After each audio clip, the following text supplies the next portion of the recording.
Good evening, everybody. Hope your Wednesday's gone very, very well. This is the EFL Debate Championship podcast, and we're discussing who's going to go down this week. No Ollie Mann to join us with his experience of relegation dogfights with Sheffield United in the Premier League, but we are joined by Joe Bell from Argyle Life. Good evening to you, Joe. It's very chaotic down there, isn't it? Other than Rotherham United, 7 teams within about 3 points of one another, and 2 places to avoid. So getting very hairy, isn't it? Yeah, it's pretty crazy, Gab. I mean, when you think back, sort of what, 5, 6 weeks ago, if you'd have said there'd be 7 teams involved in a dogfight, you'd have probably been laughed out of town. But Mm. the resurgence of QPR and Sheffield Wednesday has dragged quite a few of us into it.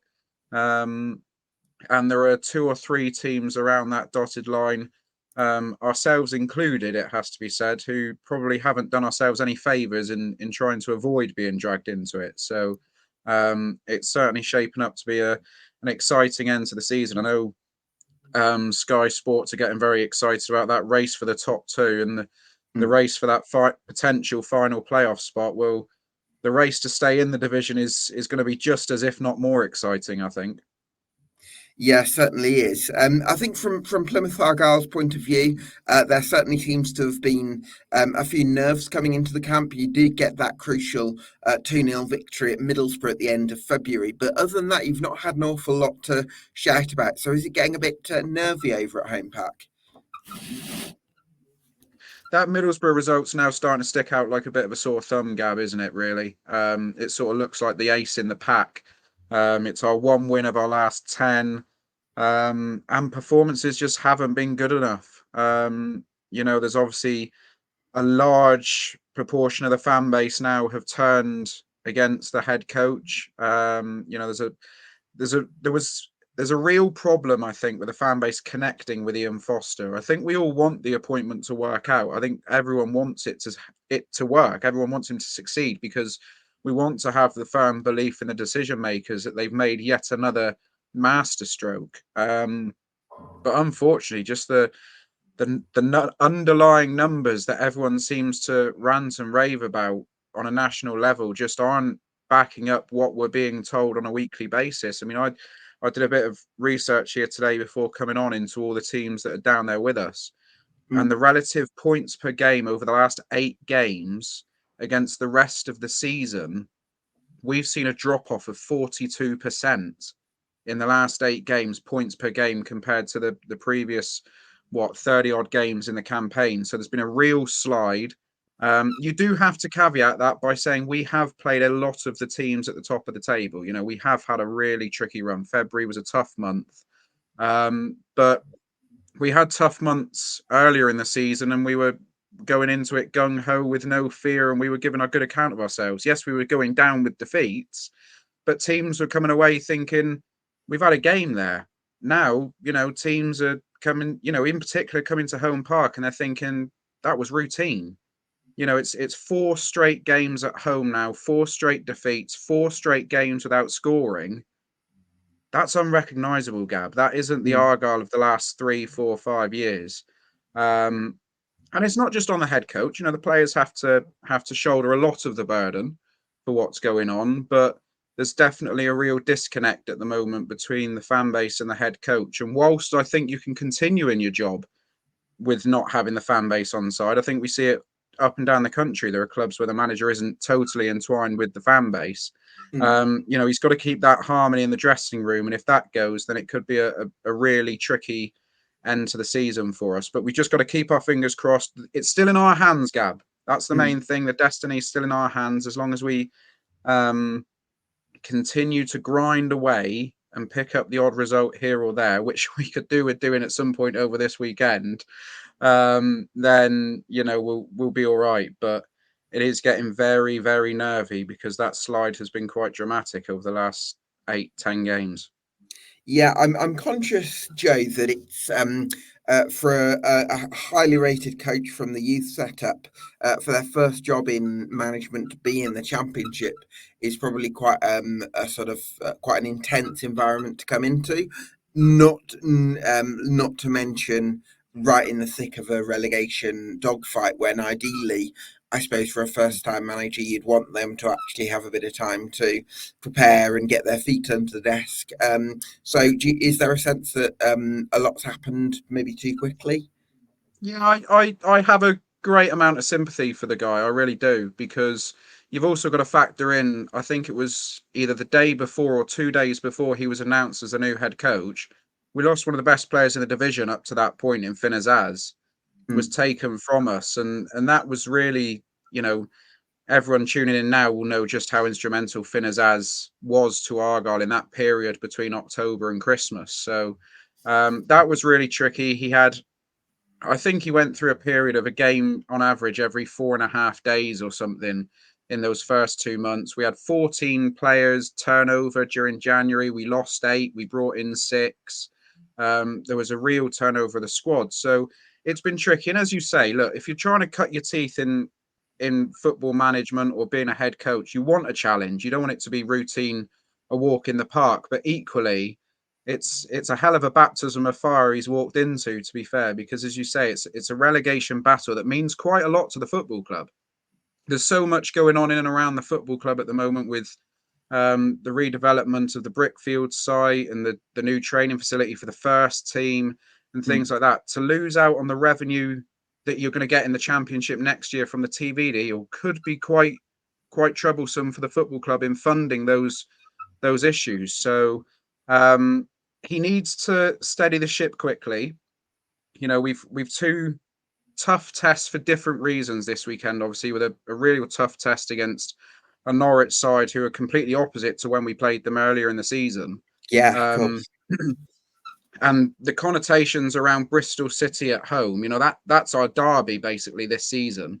And the fact it's going to be a bank holiday Monday, given the tense and negative atmosphere that was there for the Preston game, a heavy defeat on Friday could leave for quite a tough afternoon, even before the first whistle's blown on Monday. So it's all about the next game. You're only as good as your next game, and we've just got to try our best to find a way to get a result, at least one result over the Easter weekend, just to settle everyone down. Because then it's the next 4 of the next 5 are against teams that we're going to discuss tonight after Bristol Mm. City, and sandwiched in Wow. there's the small matter of Leicester City.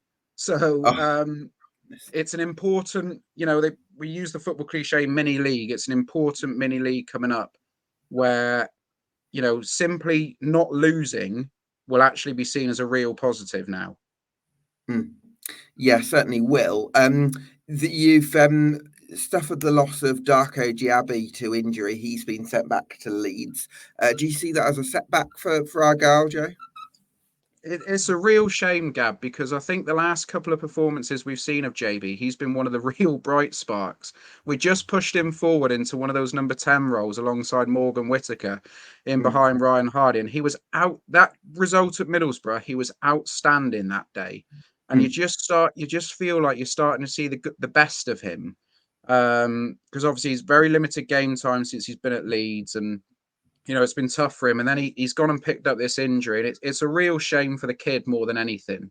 Because obviously he's going back to a club now where, if we're realistic, he's probably not going to get anywhere near the squad for the rest of this, certainly for next season. He's going to be out on loan Yeah. again next season. And this was a real chance for him to not only do a job for us, but also to put himself in the shop window for next season to get a good loan spell somewhere. So wish him all the best. Look, hope he can recover quickly, because he is a good player, and he's dynamic, he's rangy, and he's confident. For a young lad, he's confident on the ball, and that's really, really important. Yeah. Trust Aaron to get in the comments straight away. But Talking, making you more confident now. it's going to be it's going to be a real miss. It is going to be a real miss, because we just sort of felt like we'd found that connection with Whittaker, Hardy, and JB as that front 3, and it Mm. freed Alfie Devine up to sit a little bit deeper where he was playing for Port Vale as well. So it's another test for Ian Foster to deal with, I think. Certainly is. I mean, I look at the 11 from the 1-0 loss to Preston North End just before the international break. And the first thing that stands out to me is you're trying to play on paper a possession system, but you've got two central midfielders and three forwards with the wing backs obviously as well. But for me, what I'm really not seeing, certainly on paper, is maybe that linkage between the midfield and the attack. It seems like almost a case of two different units rather than, something to kind of blend them together. Is that something that you saw on the pitch? Yeah, and to be fair, this I'm not going to bash Ian Foster with this stick. It's a problem we've had all season. It Right. even goes back to the Steven Schumacher days. Last year, where we were able to dominate midfields, this year it's almost been non-existent from the first game. Houghton and Randall had good first halves of the season, but it was just them two basically in the middle of the park. They were having to do so much work. And as you say, there is a bit of a disconnect between the defence and the attack, but that's just an issue we've dealt with all year. It is going to help this weekend having Adam Forshaw back. He's coming back off a little bit of a hamstring issue, I think. So hopefully his added experience in that midfield will help. Because obviously now losing Darko JB, it's just what have we got left? We got Randall, Houghton, Devine, and Forshaw essentially to the end of the season in those positions, and one of them is going to have to play up with Morgan Whittaker up front if we continue with the same system. So it's definitely something that will need to be addressed at the end of the season. But right now, if I could guarantee myself 3 wins and we don't have a midfield gap, I'd probably take it. Yeah, absolutely. I mean, we've talked about Morgan Whittaker and Ryan Hardy as being Argyle's most important players, and from what you're saying, I imagine it's a case of almost relying too heavily on them at times and expecting them to conjure something up out of nothing. It is now. It's now more than ever, really, unfortunately. And when you're playing the style of football we are at the moment, there are two players that stick out like a sore thumb. Ryan Hardy is clocking up some unbelievable numbers, I would imagine, in his running stats every week, because obviously everyone's into this data and they've got these data packs on the back of their shirts. I dread to think the amount of kilometres he's covering every week. And Whittaker's just not getting the service gap. That's the big problem with all of this, is that we're trying to play a style now that essentially has nullified our own threats a little bit. We're sort of doing the opposition's job for them in sort of stopping Whittaker and Hardy being at their very best. Now Can we you did just see, elaborate on that for me, Jay? yeah, well, it's just as I say, it's a case of not being able to get Whittaker on the ball enough.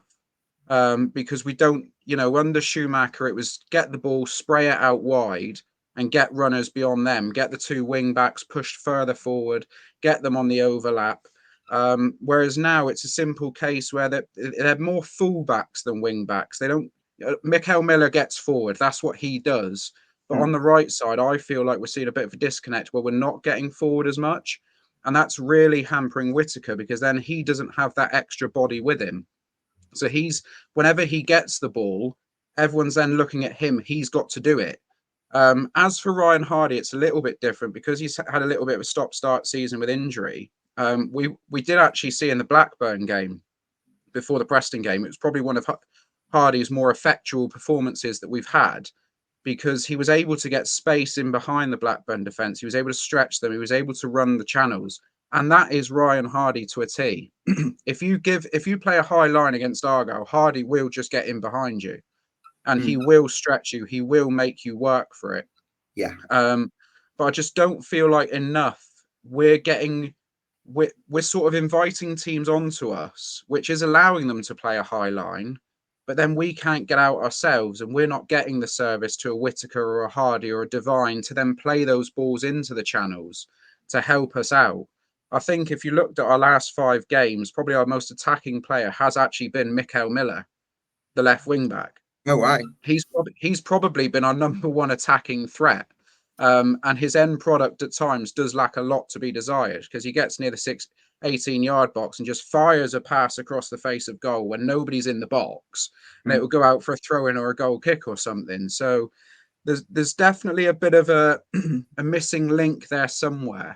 to just link, as you say, maybe it comes back to the midfield debate. Maybe it's just that we need somebody in there to just sit a little bit and use it as like a quarterback type role. That's what Jordan Houghton was doing quite effectively last season, and Randall was doing it as well. They were sort of like quarterbacks in the team, to use an American Which is football term. interesting, So though, Joe, because Adam Forshaw, I would say, is quite similar to either of those. So, is it a case of bringing in Alfie Devine for a bit more of the creative element? So, you've got Jordan Houghton as your sitter at the base, Adam Randall as your sort of all rounder, if you like, and then Alfie Devine, who can sort of bring a bit more in terms of linking the midfield and attack. Would he maybe come in for Bundy potentially?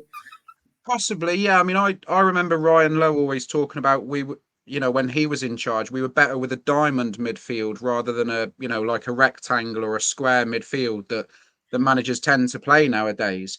Because he wanted a pivot at the bottom and a number 10 in front, and then you had two out and out central midfielders either side. And if you played that sort of system, you could have Houghton as a pivot, you could have Forshaw and Randall either side of him, and then you could have Devine push further forward.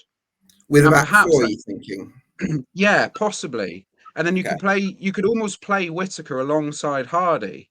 And then you've got your two most attacking and potent threats right where we need them to be in front of that back line. The issue with that is then obviously if you're playing two central midfielders on their own and you're a little bit narrow then, aren't you? And then you're going to need your fullbacks to really get forward. Well, it But depends how highly you rate Sousa, because Mikael Miller has been your main attacking threat, but he's not going to play left back in a four, is he? No, I wouldn't have thought so. And we probably haven't seen enough of Lino Sousa to really formulate an opinion of him. We've obviously got, I think, Norwich on Friday is Bali Mumba's last game of his suspension as well. So he's been off for a couple of weeks now, and I think when he got the yellow card at Blackburn, and then he actually came off with a little bit of a tight muscle injury that day as well. So those couple of weeks that he's been suspended wouldn't have been lost on him. So he's another attacking threat that we could have going down one side. And then you've got Joe Edwards on the right, who full well isn't going to stop running. He may not have the attacking output that Edwards or Mumba and Miller would have, but you're going to get somebody who's going to get forward on that right side. And if he's able to show Sousa what we need, then they could obviously interchange either side, left back, right back. So there are options there, and we know full well as a fan base, and you'll know it yourself from watching Argyle, and others will know, we've got the players to see ourselves over the line here. It's just whether or not we can get the right tactical output to really play to our strengths. And hopefully over the next couple of weeks, we'll be able to see the best of Argyle, because that you just got to go back to that Middlesbrough game, Gab. If we can replicate that performance 2 or 3 times, then we should be okay. But at the moment, you just have a question mark whether we can follow it up. That's the big question, absolutely. Well, I'm delighted to bring in Blackburn Rovers fan Robert Heyn from the Kidder Street Noise podcast. Good evening, Robert. How are you? Yeah, I'm good, thank you. How are you? Yeah, great to have you on the podcast. Just wondering how you're feeling as a Rover right now about your survival prospects. Terrible. I said the other day it's been quite hard to make Blackburn Rovers content recently with everything that's been going on in the background. I think last season when we had Yondal Thomas, and it was quite positive on the pitch. You could almost look away from the issues off the pitch. Obviously, the second half of this season's been the complete opposite, where the problems off the pitch are almost just as bad, if not worse, or like the problems on the pitch are almost worse than what's happening off the pitch. Because last season we were never ever looked like going down. We looked like we're heading towards the playoffs. It was all positive. This season, even as we stand now, just outside the relegation zone, I think the majority of fans would be on the more negative side, looking at the fixtures we've got left and what everyone else is doing around us. So yeah, not great. Well, interesting. Do you think you'll go down then from what you've said, Robert? I think the way I'd sum it up is that it's not up to us whether we go down or not. That's how I would sum it up. It all depends on if Sheffield Wednesday can keep up the good run of form, if Huddersfield can pick up 2 or 3 surprise wins from now to the end of the season, I think we could be in big trouble. But I think I looked at something the other day where from the turn of the year, we're on like 0.84 points per game since then. So we're not even picking up a point a game. Sheffield Wednesday are picking up like 1.5, I think it was. Like they've won like the last 5 out of the last 6 or whatever. So like all the teams around us, they've all got to play Rotherham as well. Like no offense to Rotherham supporters, but they've got that gimme where if you were going to put a predictor in, you put them to get 3 points against Rotherham, where we've already played them twice and drawn twice this season. And so, yeah, I just don't feel like it's in our hands, unfortunately. Interesting. Joe, does that give you a little bit more optimism from an Argyle point of view?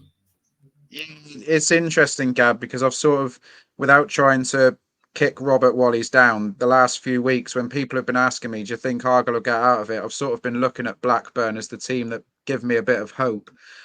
He mentions there the points per game since Christmas. On the bit of research I did, whilst we had a 42% drop off in the last 8 games relative points per game, Blackburn, you take Rotherham out of the equation, Blackburn were the next worst with a 32% drop off.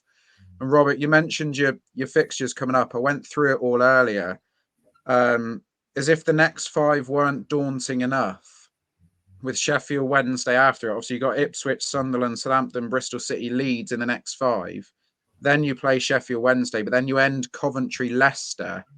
Are you sort of looking at the Sunderland, Bristol City and Sheffield Wednesday games as the ones that give you hope, or do you still cling on to the fact that with Sammy Schmodix up front, there's still hope that you can nick something against a Southampton or a Coventry if they have an off day?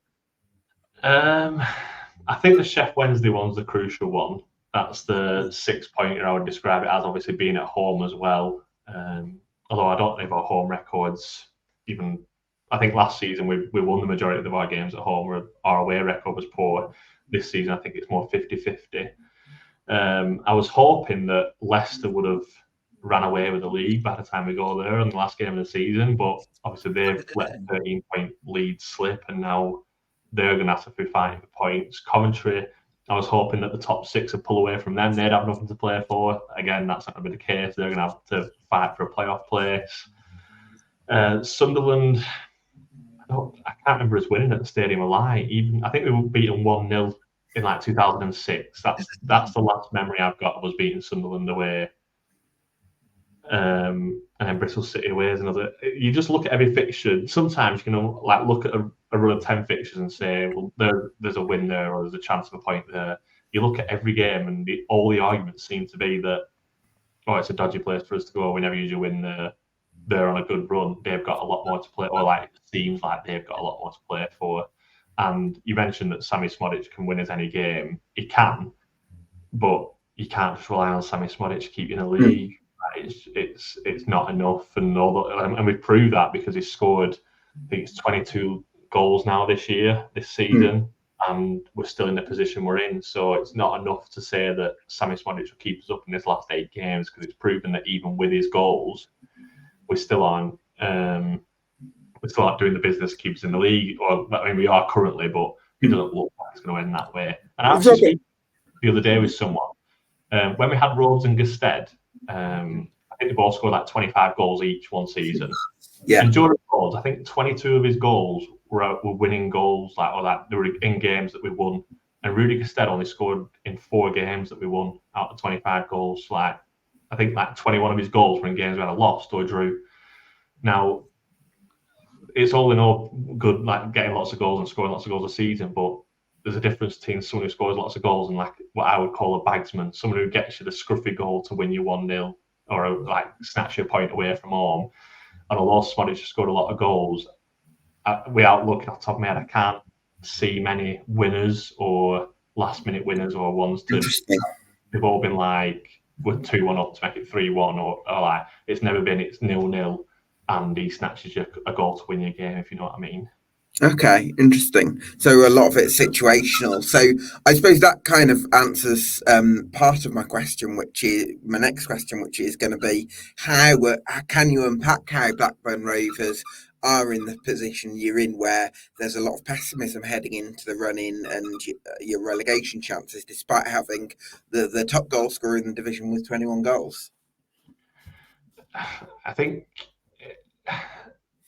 it is defensive wars where Sam Spence is having to score to guarantee you a point, because he's not going to score and you're going to win 1-0. We're always going to concede.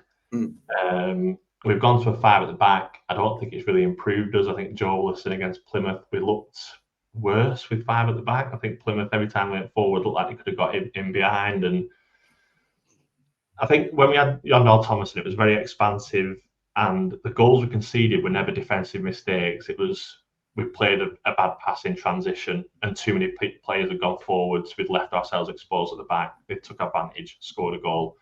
This season, or like towards the end of Thomas's reign and the start of Eustace's reign, a lot of the goals are defensive mistakes, and you can't account for it. These players are going to make mistakes, and they usually lead to a goal. If it's a keeper making a mistake or a centre back making a mistake, it's usually going to lead to a high profitable chance or a goal. And unfortunately, the clubs playing us are scoring them chances, and we're not really seeing the benefit of other teams making mistakes. Makes a lot of sense, doesn't it? I'm wondering about, Robert, the form of some of the players that had been sort of part of last season's side that were that looked really impressive, actually. Last season's side, I felt like Blackburn Rovers had a real identity about you last season, and I'm just curious, players like Harry Pickering, for instance, the left back, someone that I've been a fan of for a while. I would have expected him to be quite an important player for you this season. How has he been getting on? I like Harry. I mean, he splits our fan base quite a lot. There's a lot of people who don't see that. They usually expect like a fullback to get 5, 10, 15 assists and get themselves going forward. I think he's quite steady at the back, and he's just not flashy. That makes sense. A lot of people expect fullbacks to be beating the winger and getting on, and he just does everything right in like a normal way. Like he wears black boots, like short back in size, ain't fancy, just like I'd hit a channel or hit a diag or play it inside the midfield. And there was a bit last season where he played like an inverted fullback and was kind of playing like central midfield from left back. And they had like 5 or 6 games where he was probably the best player on the pitch. And there were people talking about him like potentially moving. I think left wing back doesn't suit him because he's almost like expected to carry on going forward constantly. I don't think that suits him. I think the wingers we've had in front of him, Sigurdsson and Hedges potentially, who else has played on the wing, Dolan, the players that you want to get one-on-one with the fullback and give them space to work what they want to do. And so it suits us to have a fullback behind him just sitting on the halfway line, get the ball into the feet and let them do what they do. There's no point Pickering overlapping because they're going to cut inside and get a shot off, or cut inside and dribble in the box. So what is the point of him overlapping? But yeah, I really like him. It's just if he wore brighter boots or if he had a few tattoos, get more of a better reception from Blackburn fans overall. I'm just Gab, just to quickly jump in. I just want to gauge everyone's opinion tonight when we get them on. Just to ask, Robert, what do you think is going to be the cut-off point this season? What do you think is the golden number that you think will see us, who we hope will stay up? What do you think will keep us above the dotted line? And how confident are you that Blackburn can reach that elusive figure? I think the last time we went down with 51 points on goal difference. I don't think it'll be as high as that. I think so. Huddersfield and Sheffield Wednesday on 38 and 39. Oh, see, that's just. I think they'll both get more than 46 between now and the end of the season, but it's whether QPR Birmingham will also do that. I think the problem is we're all focusing on each other and not really looking at what ourselves need to do. I think if you get to 50 points, you'll be miles ahead of it. Like you'll be comfortable. But again, if you're looking around 46, 47 going into the last 2 games, I just think if Sheffield Wednesday and Huddersfield and the other teams around there can get a surprise win, you might just find yourself looking over your shoulder or worrying a lot more than you'd expect to do.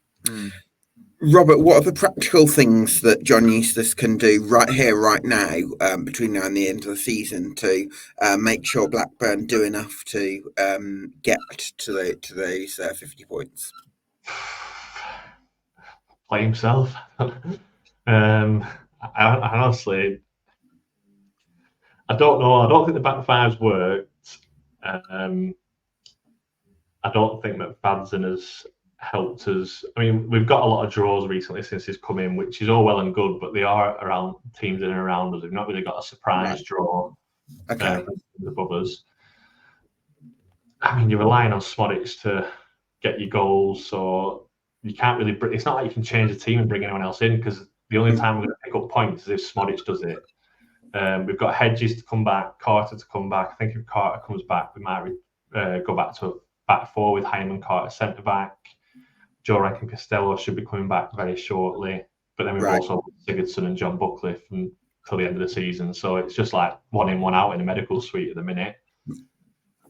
I don't think, and this sounds crazy to say, I don't think there's anything the manager can do. It's just pick your best team and hope they do enough on the day. That there's nothing tactically. He's already tried to shut up shop, and we've picked up draws, but with teams in and around us winning, draws aren't enough.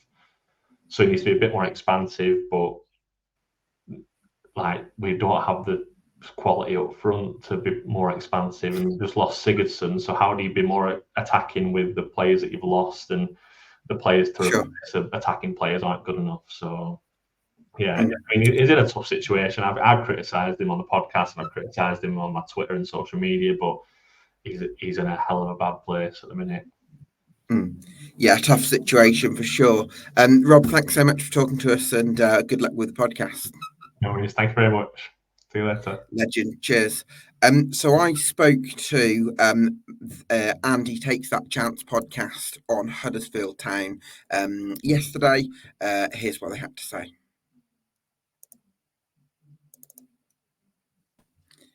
So I'm joined by Matt from the Annie Takes That Chance podcast on Huddersfield Town.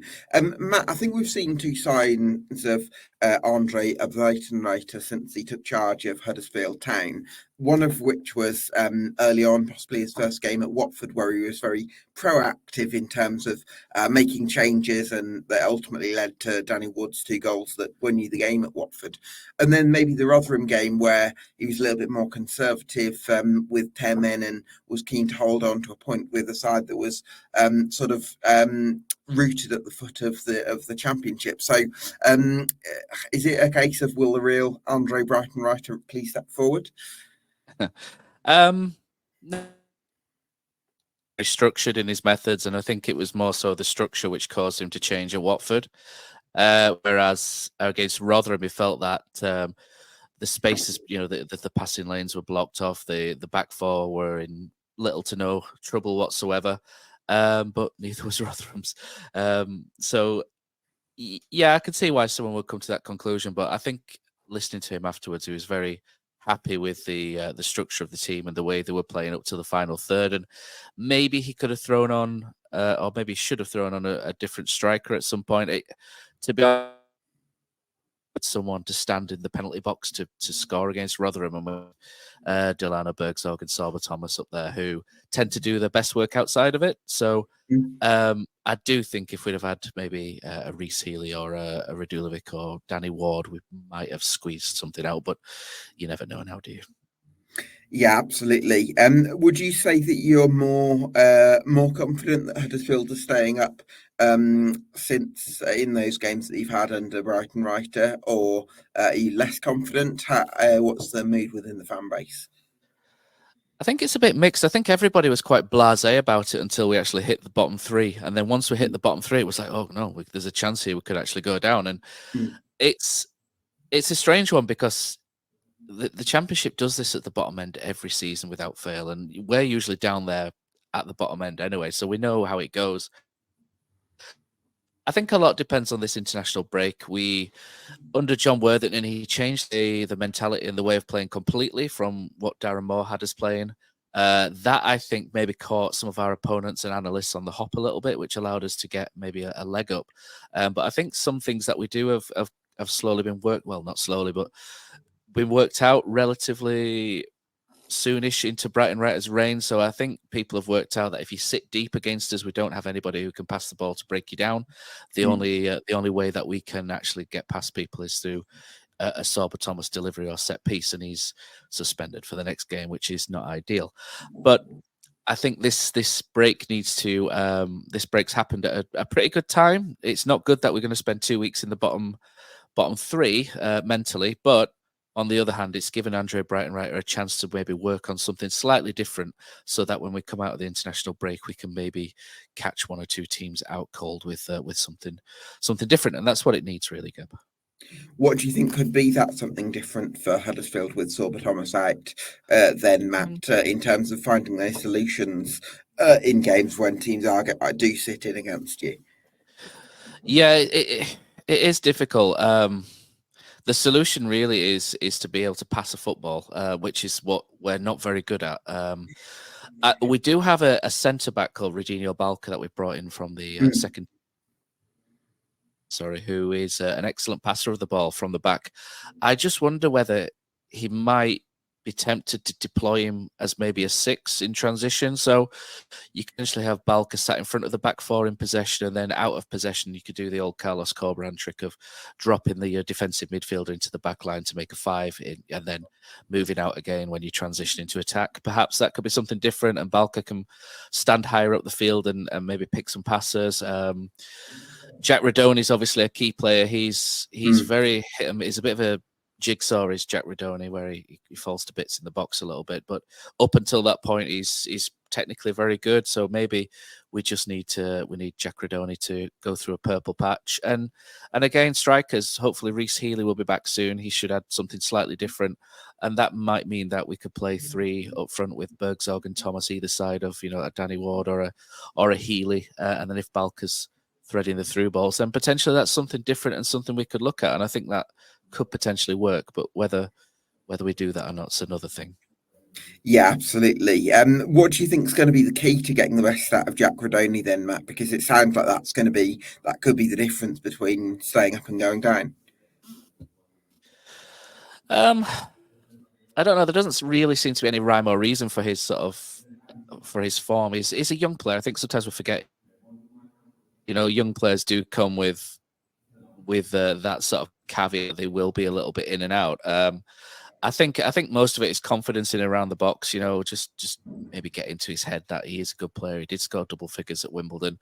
He had a good spell earlier this season, and he can come again, and that would be really important. Neil Warnock did something similar with him at the end of last season, and he got a lot out of Jack Radoni. So I think there are clubs that have been watching him this year. So maybe you can use the old carrot and stick routine with him. Who knows? Absolutely, that would be the idea. Do you think Huddersfield will beat the drop then, Matt? I think we can, yeah. But then again, you asked me who'll go in instead, and it's very difficult, isn't it? I mean, your team looked like they were heading that way, and then they've pulled off a bit of a masterstroke with Gary Rowett. I think he was somebody I looked at as potentially who could come in for Huddersfield until the end of the season. And stylistically, he's very much set up, isn't he, to guide someone to safety. I think we will. It's just going to need a bit of a mentality shift, I think, from before the international break. If we don't see a mentality shift, we're going to struggle. In terms of fixtures, we've got some big games at home, and they're not really what you want. To be honest, you want those sort of mid-table teams at home who sort of go, I can't really be bothered going up to Huddersfield on a Tuesday night and kind of turn up at 75%. That's what you want, but we've kind of got a lot of 6-pointers at home in there, so that's going to be difficult. And then we've got Ipswich away on the last game of the season, so we ideally don't want you've got to be able to write that one off, haven't you? So you've got to make sure that you're safe by that stage. Pretty much. So I think we can. I wouldn't put a lot of money on it, but I think we've done a lot of good things since January. It's just prior to January is what's caught up with us now. And as Sheffield Wednesday and QPR have improved, we've improved as well, just not as rapidly as what they have. So hopefully we somebody into the bottom three who perhaps has sleepwalked into that position, and who knows. Absolutely. Matt, thanks so much for your time. No problem, mate. Matt speaking there from the And He Takes That Chance podcast on Huddersfield Town. Joe, listening to that, would you say you're more, or has that given you some encouragement? Are you a little bit more nervous about Huddersfield? How are you feeling? I don't quite know what to make of Huddersfield, really, Gab, of late, because you think back, they got that the big win before the Leeds game? They got that big win. Then they drew with Leeds, and it was a really good performance against Leeds. Yeah. And then the next 3 games since then have been really disappointing for them. I mean, that draw just before the international break against Rotherham, that could really come back and bite them where they don't want to be bitten. And the lad there mentioned about how they're not good at passing the ball. 23rd in the division for average possession and 23rd for accurate passes per match. Sort of tells a story a little bit. Sure. And he mentions the big games at home. I mean, Millwall at home, your guys Birmingham at home. Swansea will come to town with 3 games to go. I think Swansea have done a really good job the last 5-6 games of getting themselves out of this mess. So that's a potential one where he looks at is perhaps not as big a 6-pointer as it once was. But you also throw in there a tough trip to Stoke, a tough trip to Preston, and then that final game against Ipswich. There's a lot riding on those games at home for Huddersfield, isn't there? Certainly are, yes. So I spoke to James from the Wednesday Till I Die podcast earlier today. Here's what he had to say about the Owls.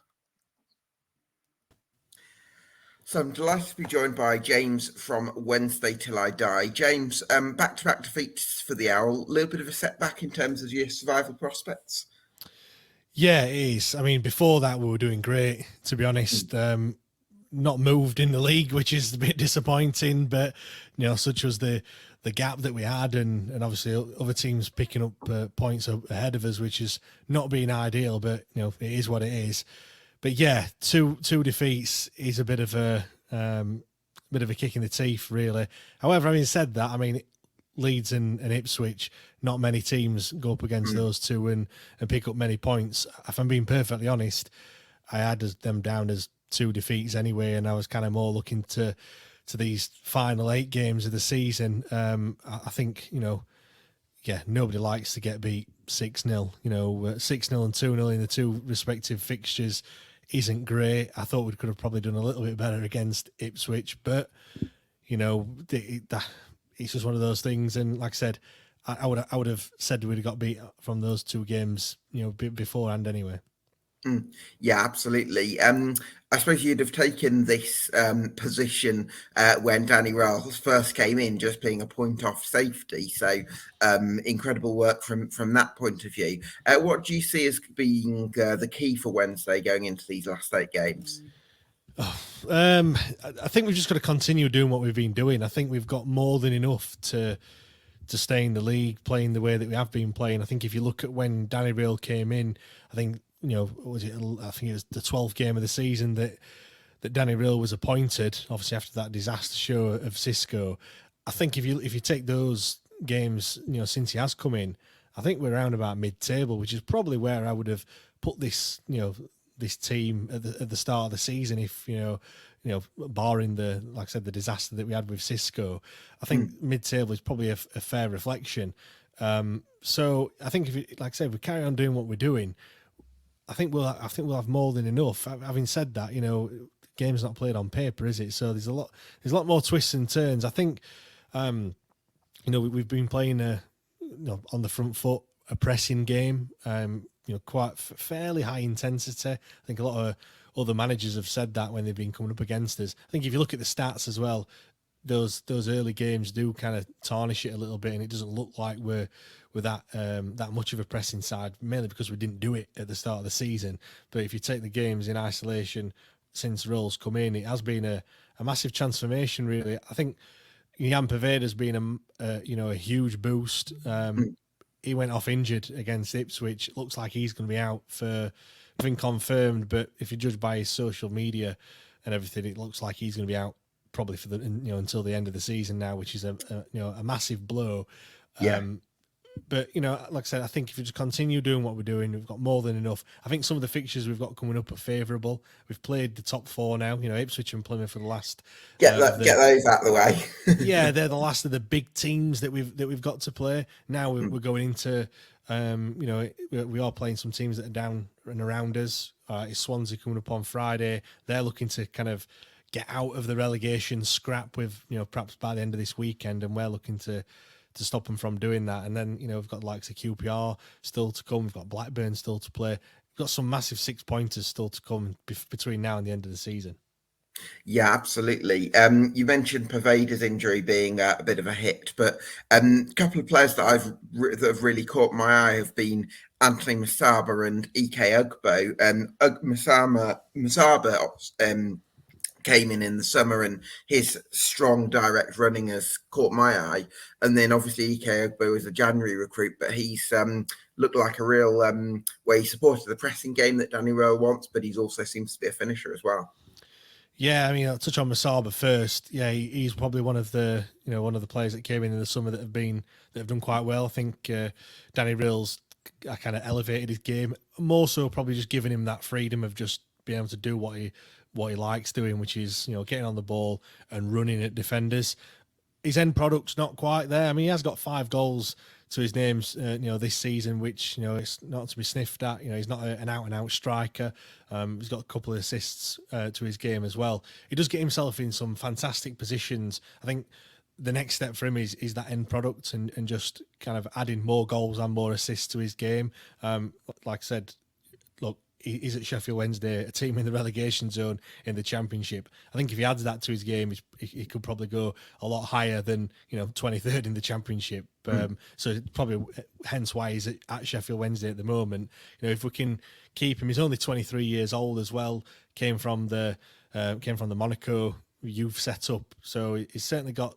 He's certainly got something about him, and you can certainly see that. And I think Danny Reel can see that as well, which is why he tends to use him quite often.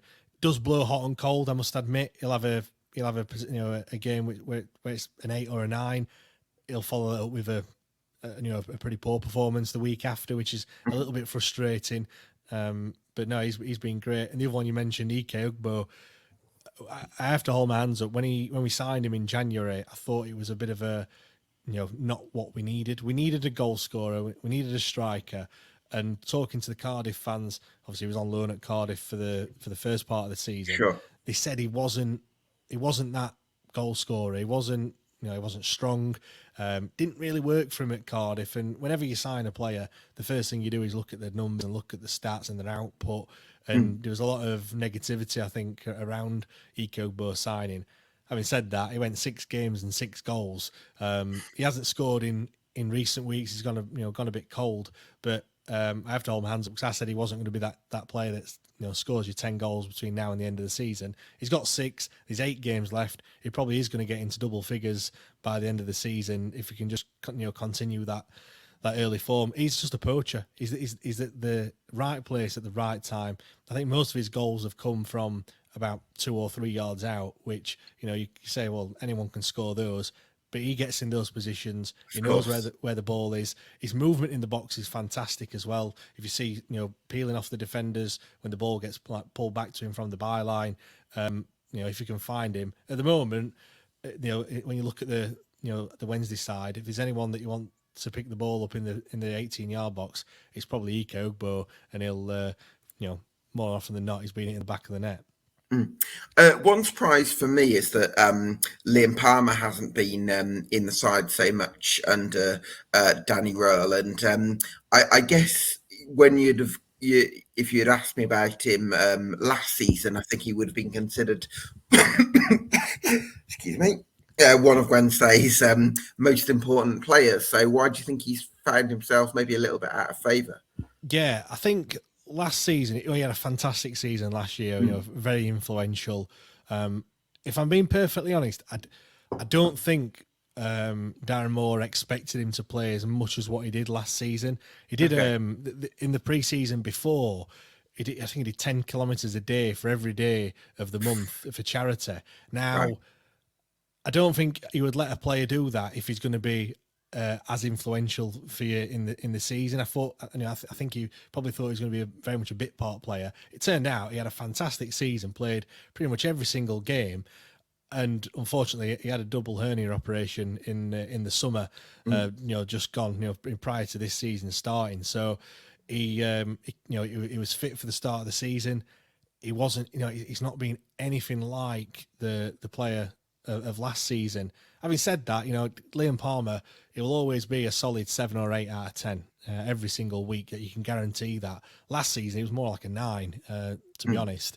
And I think, obviously, making that step up to the Championship, it didn't hit the ground running. He was coming back from injury. We weren't playing very well at the start of the season either. So I think he's just kind of fallen out of favour somewhat. Obviously, he can play a multitude of different positions. He slotted in at centre back quite a lot last season. He can play right back. He's also been played in that defensive midfielder role a few times this season. Right back is probably where I prefer to see him, or right wing back. But then we've had, we've had a few other players that have been playing there.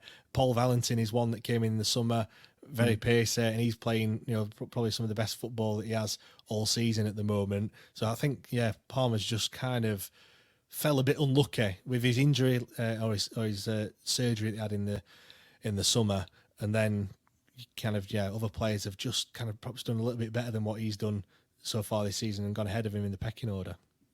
Reckon he'll stay up then, James?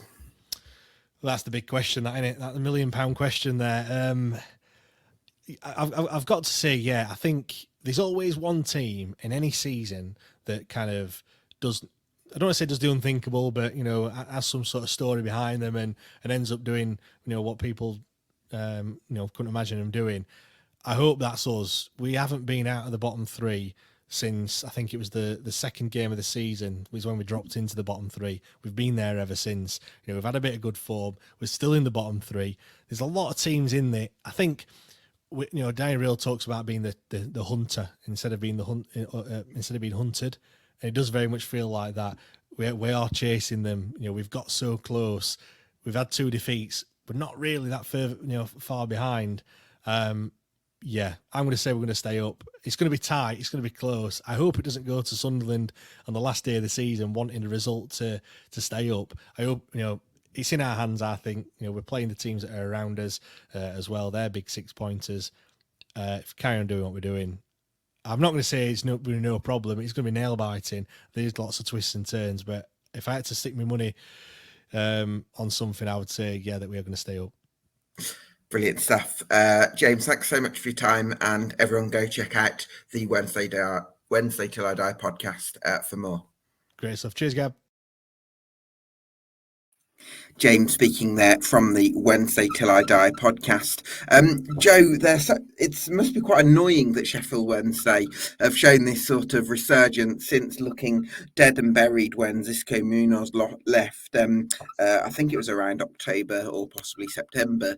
But they've just continually chalked up points, and while they've lost a couple of games recently against the top sides, which you'd kind of expect them to, it means that even though they're 23rd at the moment, you've almost got to, from Argyle's position, you've almost got to expect that they get out of it and try and find other teams that you can sort of drag into it. A few things stood out to me there, Gab. I've actually got written down on my notes here, just saying Rule is a genius against Sheffield Wednesday's name. For the podcast, because all we need. Because from the team that we beat 3-0, and I think it was his second game back in October, when they beat us 1-0, and they schooled us a couple of weeks back at Hillsborough. Yeah. It was a totally different side that we played that day. Like, the transformation in that group was unbelievable. It's quite surprising to hear somebody who supports a team who's 23rd in a relegation fight sound so confident that they're going to stay up. That just sums up the situation that a lot of us find ourselves at the bottom of the league. And I've actually said for the last couple of times that I've been on that I've always thought that Sheffield Wednesday probably would be the team out of the bottom three that would get out of it. I thought they'd be where QPR find themselves now. I just think the big thing with Wednesday is the away form. And look, I'm an Argyle fan. I can't really criticise anybody's away form. But they've only got 4 wins on the road, and their 4 away games between now and the end of the season are Middlesbrough, QPR, Blackburn, and Sunderland. Like, those are the 4 really that I think they're going to need to look at, because at home they've got Swansea, Norwich, Stoke, and West Brom. So you've got 3. Swansea are probably one of the form teams in the division at the moment, outside the top 6. So they've got 3 really tough games at Hillsborough coming up. So they're going to have to do something about that away form and try and pick some points up on the road. But look, it's been some turnaround, and if they do get out of it, it will be a great story, because they look dead and buried so early in the season, and the way that group have fought to get themselves out of it. If Argyle weren't involved in the relegation zone, Gab, I'd sort of be willing them to do it. But given that they could be the team that drag us in, I still would rather keep them behind us. But no matter what happens between now and the end of the season, it really has been some turnaround for the Owls fans. Yeah, certainly has been. Bit of a turnaround of the less desirable sense for Birmingham City after a great start up till October. Things have gone downhill a little bit since then. But Gary Rowett's been brought in with the hope of turning Blues' fortunes back in a positive direction. I spoke to Ryan Deeney from a football blog by Ryan Deeney earlier today. Here's what he had to say about the Blues. So I'm delighted to be joined by Birmingham City fan Ryan Deeney from a football blog by Ryan Deeney on Substack, even not Substack. Good to have you on, Ryan. Thanks as always for joining us. I guess the appointment of Gary Rowett on an interim basis is the big news at Blues. What do you make of the decision to bring him back? Wore a jumper and shirt combination today for the first time in ages, and it must be a sign. It's just been a weird and long season, and I've got to be honest, I've been dead against the idea of bringing in the interim manager while Mowbray's been absent, just on account of I don't think it was the right thing. I didn't like the idea of bringing in more upheaval, bringing somebody else into the club from over to then return, because we were told 6 to 8 weeks he was going to come back. And then the club announced that Mowbray was going to be out for the rest of the season when they made the decision. And all of a sudden you think maybe it is the right thing. Mowbray's not going to be around till after the end of the season now, and hopefully gets all the time he needs to recover and settle down. And it seems like he's been involved in the process too, which is a real positive. Yeah. Things haven't been done sort of over his head by the looks of it, which is the most important thing. Of course. And Mark Venus he just looked like a guy who didn't look comfortable being the leading man. It's probably the best way I can put it. I know obviously a few of his decisions have been questionable, and obviously I've questioned them myself. He just never looked entirely comfortable being in that position. And given, obviously his best friends had a real, bit of a house scare, I think we can probably say with comfort. His best friends had a bit of a house scare. He's then been brought into the role sort of on an interim basis and not really knowing what's going on. Players probably don't really know what's going on, and maybe it's for the best that, he's stepped away too, and the club can maybe just move forward with these 8 games now, fresh slate. With the 2-week international break as well, it almost feels like a bit of a mini season. Got a mini pre-season now and sort of 8 games to go again. So, yeah, I think I can understand the decision making that's been made now with regards to the interim coming in, and with it being Rowett, I suppose it's the tired old cliches of he knows the club, he knows the division. It's like that sketch. He knows the club. Yeah. Have you ever seen that one? He knows the club. I don't think I have not. Oh, right, okay, yeah, it's a really good one. I think it's the Talking Heads podcast. They do a really funny sketch. Fair. No, I haven't seen that. But yeah, you get past sort of cliches of he knows the club and everything like that. I think there's still a lot of love from the fan base for him. I know there's quite a few that, you know, don't know the way that he left previously and were less than enamored with the style of football by the time he left, which, you know, we had David Davis on the left wing and we had Djokovic and Donaldson up front. It's understandable. I think there's still a lot of love for him. I think it will give the crowd a bit of a bounce, sort of knowing that, you know, if Mowbray's going to be going, we've got someone who is well respected by the fan base still. And he's kind of gone into a few clubs previously, and his record's been really strong. I can't remember the numbers off the top of my head, but his numbers sort of going into clubs and providing that structure and getting immediate results has been positive. So hopefully it's something that works all around, and Robbie can prove himself and get himself back into the spotlight and get another job next season. And, you know, we sort of start a championship club and Tony Mowbray and so on can build in the summer. That's got to be the hope, hasn't it? I think it does sort of draw a parallel for me with the, Neil Harris going back to Millwall, you know, a really familiar figure that fans can get behind, because I think that having a manager that's popular at this stage of the season in the sort of high stakes point can make a real difference, even if it's not something you'd always want to. Even it wouldn't be the first priority over the whole campaign. I think at this stage of the season, it can be really important. You mentioned in your recent blog, Ryan, that the midfield's an interesting area for Blees at the moment because Jordan James has been away with Wales, and he's obviously suffered the setback of Wales missing out on the Euro 2024. Pike Sung-ho has been away on international duty as well. So that's going to be an interesting dilemma for Gary Rowett in his first game ahead of Friday's visit to QPR. Yeah, so I think if you look at it, Blues have probably got, I think off the top of my head, 6 or 7. We know Spunik is probably going to start. It was probably going to start regardless of whether everyone was given, you know, Roberts in charge, the sort of organisation and structure. So you're looking at who's going to partner with. The Zal can't play because he's on loan from QPR. Bakuna has played 2 games over in Turkey against Hull and Antalyaspor. I've got to be honest, I haven't checked to see how he's got on, so I've just assumed that he's going to play 90 minutes in both games because I know he's an important part of their team. I played both games against Thailand, one at home, one away. Obviously, the other one was on Tuesday, so he'll be flying back and probably won't be back till Thursday. Ashubi.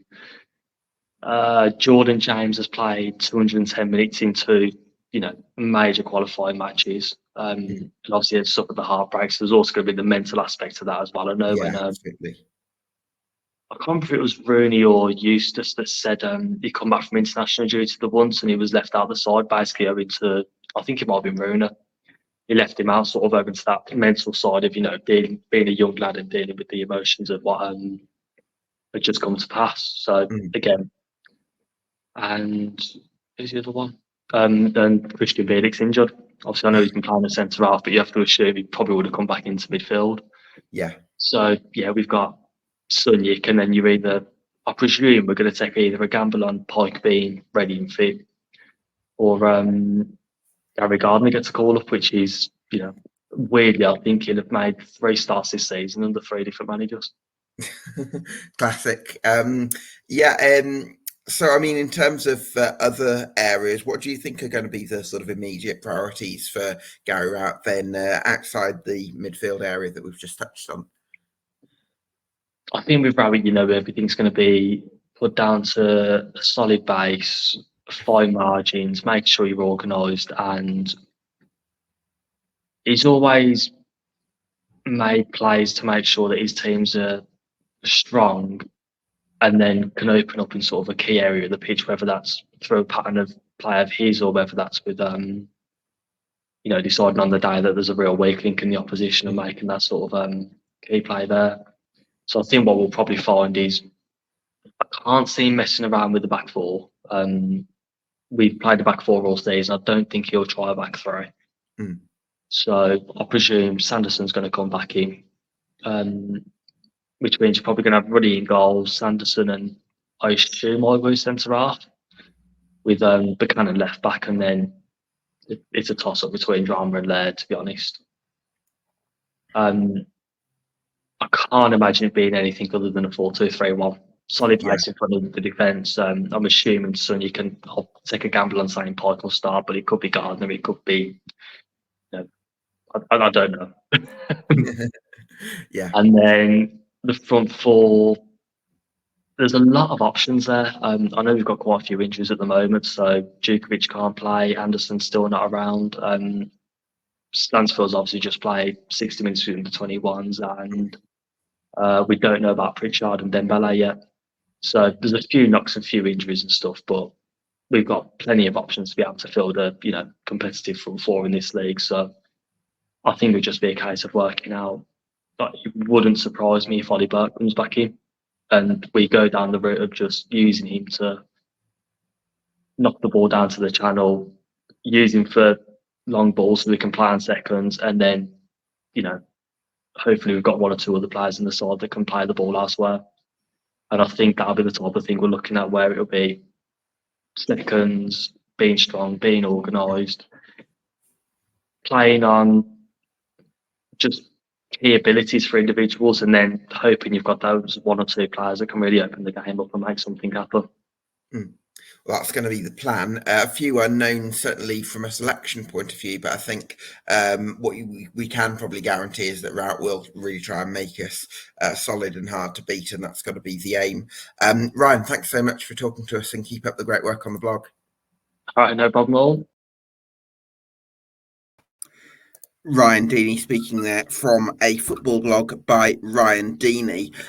Joe, it's going to be really interesting to see what sort of impact Gary Rowett does have at Birmingham, but I would personally anticipate something similar to what we've seen from Neil Harris at Millwall, in the sense that this is a popular figure coming back, and I do think that man management and motivating and the ability to galvanise a whole football club is a really important strength at this stage of the season.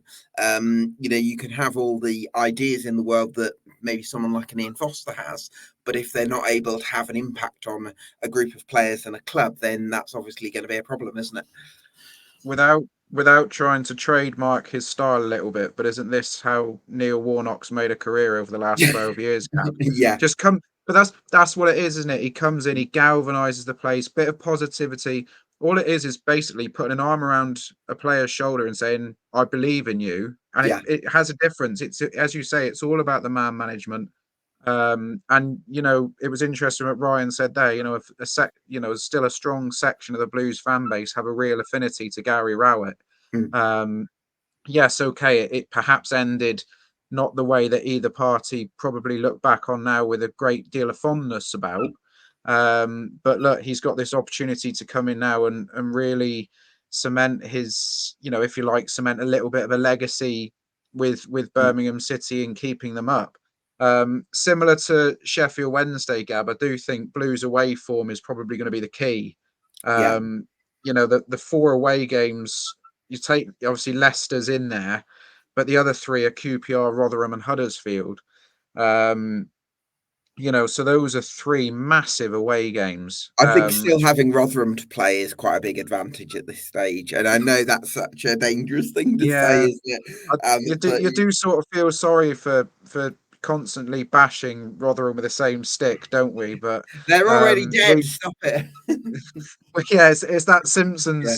It's that Simpsons meme, isn't it? Exactly. I mean, we've got Rotherham straight after the Easter weekend, followed by QPR at home. So those really are the 2 games that we're probably looking at to really be turning points. And obviously, if we can pick something up over the weekend, great. But yes, you're right in absolutely everything you said about a popular figure being so important at this stage of the season.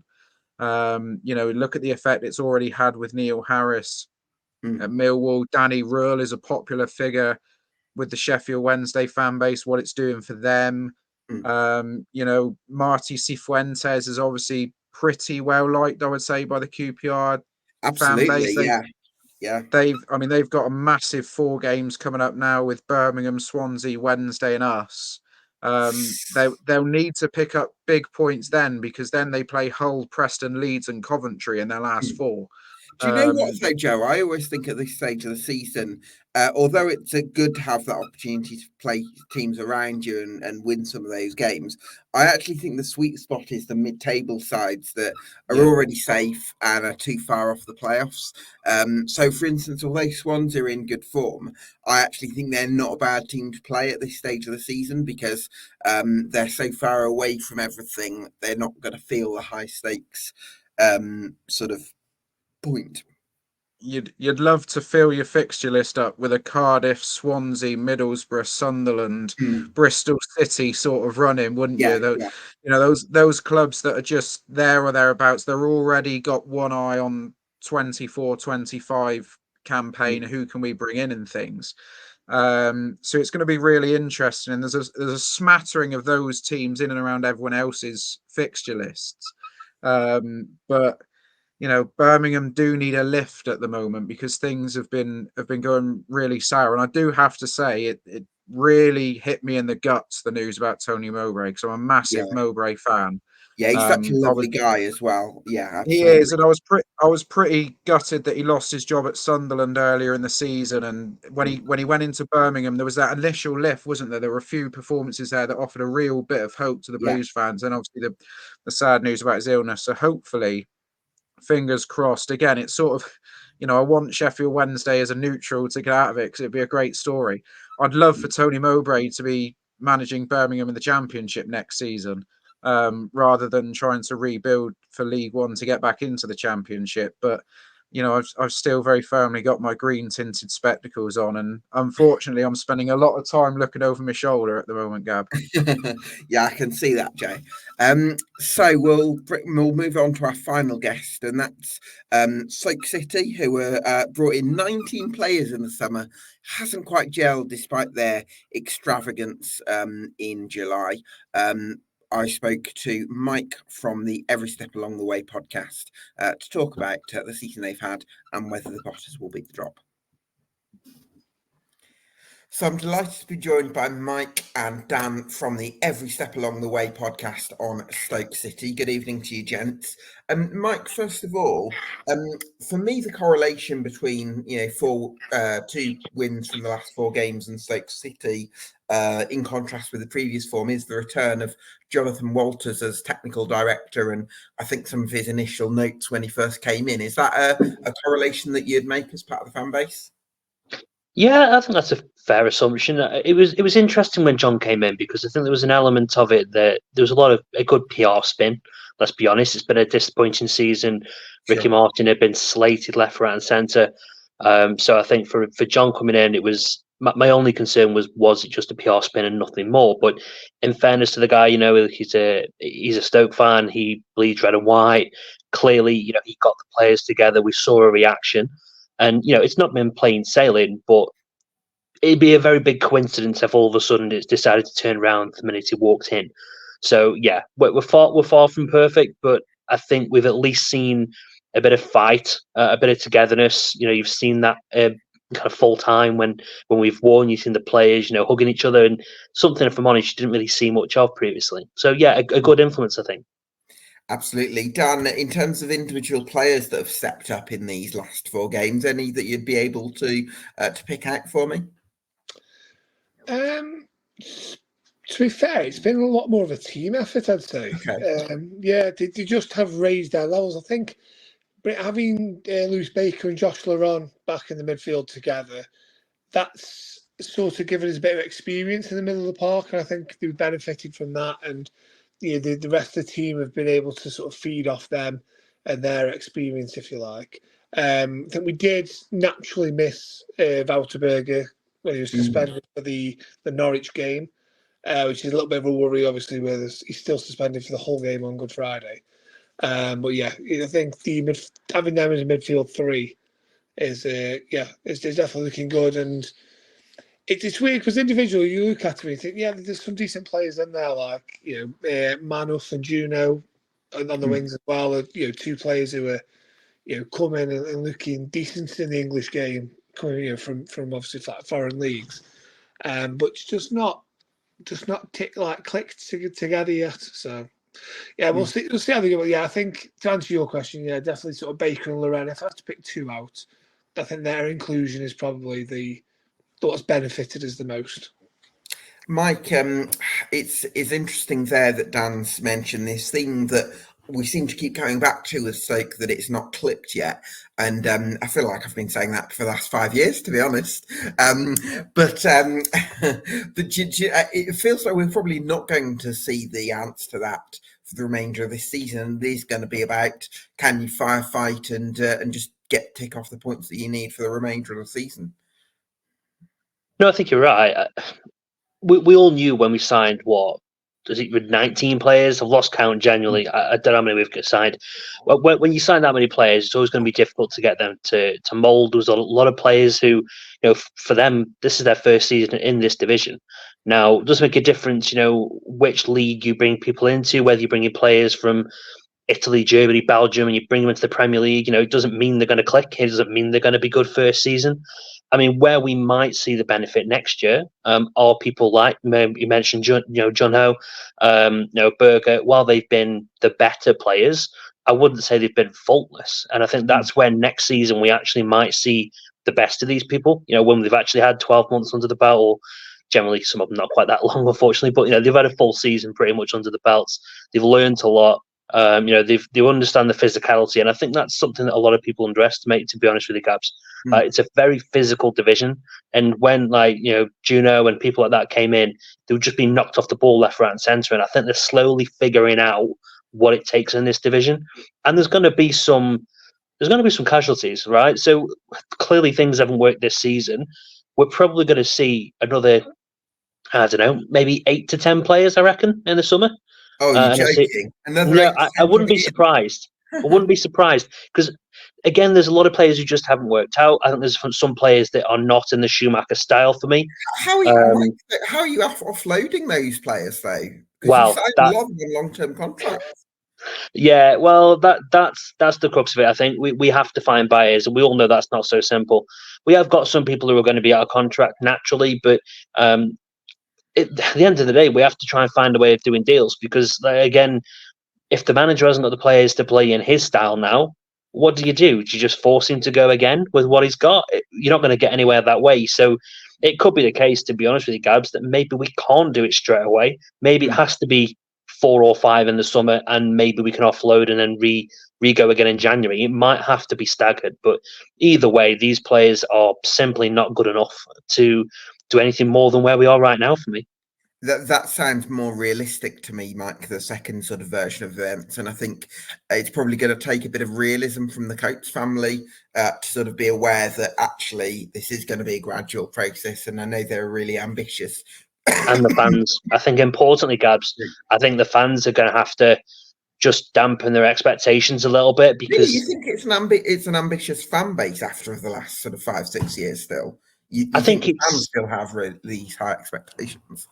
I think it's an ambitious one. I still think people forget just where we are right now. And we would all love to say, we know we spent loads of time in the Premier League and all that, but those memories are long, long gone now.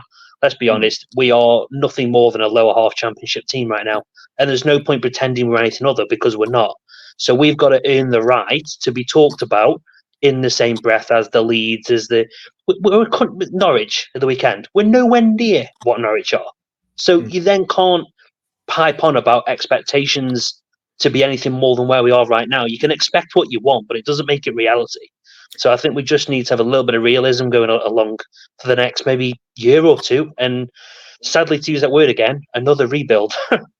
I watched Ricardo Fuller's goal against Aston Villa the other day. I think the colour might have been in black and white. Dan,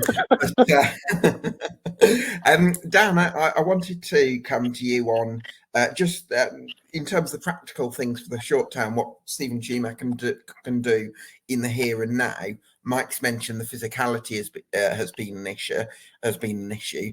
What are the sort of practical changes that he can make right now to make sure that you tick off the points that you need?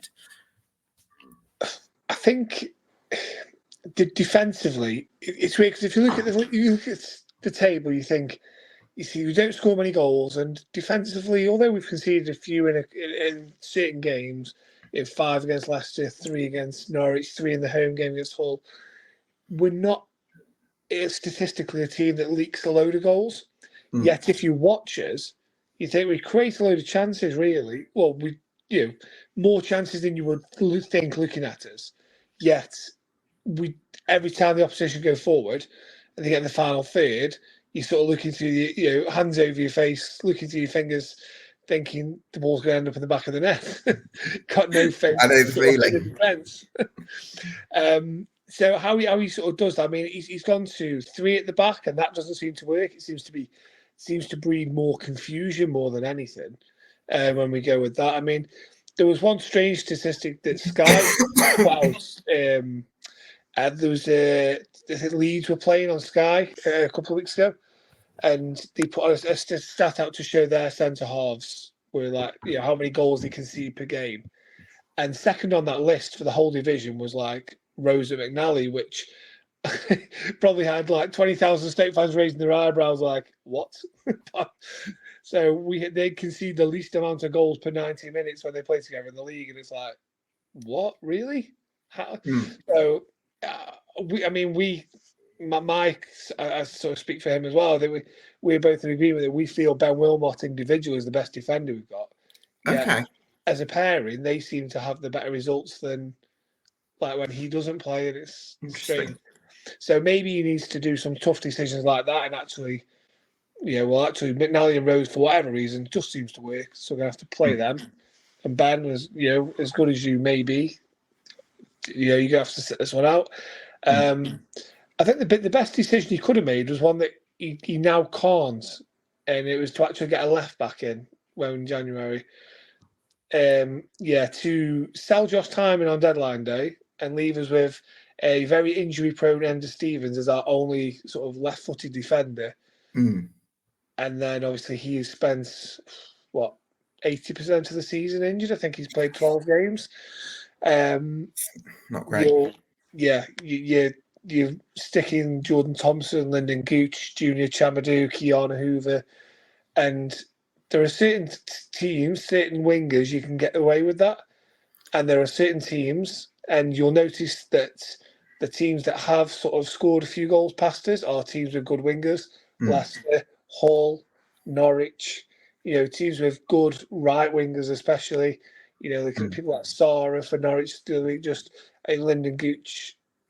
Certain games for Gucci, he'll come on and you'll look a star because he has a winger that plays to his strengths. Yeah, if he has someone who can knock it and running past him, he's as much as he tries. Yeah, it's not gonna. It just doesn't work. So that's a tricky one that he's got to find a short-term sort of stopgap towards, and maybe that does lend itself towards the 3 at the back. Mike, do you think Stoke are going to stay up then? You know what? I get asked this a lot, and my answer changes pretty much every time. You know what? I'll say the same thing I said on our pod the other night. It's going to be damn close. I think we will finish 4th from bottom, and I think it will be potentially 2 points in it. I really do think it's going to be that tight. We're lucky that some of the other teams around us have, on paper, got harder games than us. We've got crunch ties coming up against Plymouth, Swansea, Sheffield Wednesday, and Huddersfield. You get a couple of wins in there, we're okay. You lose against Huddersfield on a week on Monday, big trouble. If you then don't go and beat the likes of Plymouth, who are going to have a bloody point to prove, let's be honest, they're going to want to get one over on Schumacher. So they're coming with an extra incentive. They're difficult games for different reasons. Sheffield Wednesday are good at home. Not an easy one for me. There's a lot of battles to go yet, Gabs. We'll see whether we can get through them. I'm really 50-50. I'm going to be honest. Really nervous. Okay. Well, you have managed to give us a prediction, which is 21st. So I'll credit you for that. Dan, what are you saying? I'm much more positive, as people will know. Listen to our podcast. Shock. Positive, Dan. I just think we've got, like Mike sort of alluded, we've got a few decent fixtures coming up, and we do tend to get results in those kind of games when we want this season. For a long time, it's been the complete opposite. We've beaten the teams at the top and then struggled against the teams down the bottom end of the league. And I think that's been our Achilles heel for the past 4 or 5 years. this season we seem to get outclassed by the teams towards the top, but then the teams down the bottom, we sort of are technically can do that to them, sort of pass it around, make them chase shadows for a bit, and then they do the defensive lapses that other teams don't. So we've got Huddersfield at home, Sheffield Wednesday away, and Plymouth at home. Obviously, Plymouth Town will be a big game for reasons other than just on the pitch, if you like, the relegation battle with the Steven Schumacher situation. But I think with those games, and then we've got a couple, Bristol City at home on the last day, their season will be long gone by then. I think we've got enough games there where we can get the points to keep us up, and then, like I say, like Mark was just suggesting there, reset in the summer and just go again. What we're all worried about. Brilliant. Yeah. So, Mike, Dan, thanks so much for your time. Keep up the great work on the podcast, and I'm sure I'll see you later in the season. Cheers, mate. Cheers, Gab. Dan and Mike speaking there from the Every Step Along the Way podcast. And that concludes all our guests. Joe, thanks so much for joining us, but don't think that I'm going to let you go without a final prediction. You don't get away with it that easily. Who are your two to join Rotherham in League One next season? My two to join Rotherham next season.